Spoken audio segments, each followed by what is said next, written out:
Good morning. It is Tuesday, March 26, 2024, back here for Daily Shakeup number 865. And I'm coming back to the topic of attraction, the people we attract into our life, both personally and professionally. Got a great question yesterday, and I wanted to clarify it here. Maybe it may have sounded yesterday, and if so, it's on me. That's my bias, perhaps, that I was talking about when we attract people into our life that in some way have a negative impact. It's not the most positive experience. You all know I don't like those words, positive and negative, but they are demonstrative for purposes of this. And maybe that's an easier way to categorize them. But it's easy to say, well, I learned my lessons from the negative experiences. But the reality is, we learn just as many lessons if we choose to from the positive experiences. Not just in the sense of, boy, that felt good, I want more of it.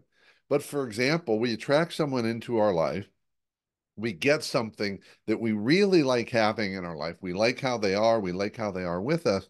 And one of the lessons is we realize how we have been avoiding that in our life, maybe sabotaging ourselves in our life not to get that, or sacrificing that in order to have a relationship. For example, we say, well, I've got to put up with this because this is in the context of business. I've heard that so many times over literally decades of my work in business and leadership.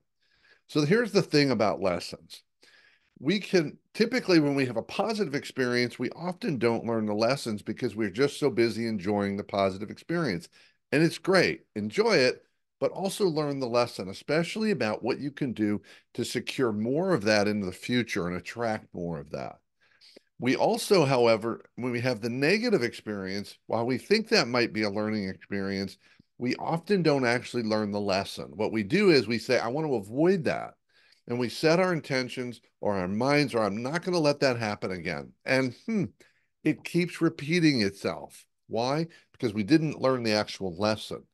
We think the lesson is to avoid that. And what the real lesson is to understand how, why, and in what ways we attracted that, and deep down what we're getting from attracting that. That's another topic. But the reality is we attract people and situations into our lives because we get something from it. Even, yes, if it's negative, there's always a win. There's always a win. And when you find the win, you have a lot better chance of letting it go. That's it. Love to hear your continued thoughts. Have a fabulous day and stay present.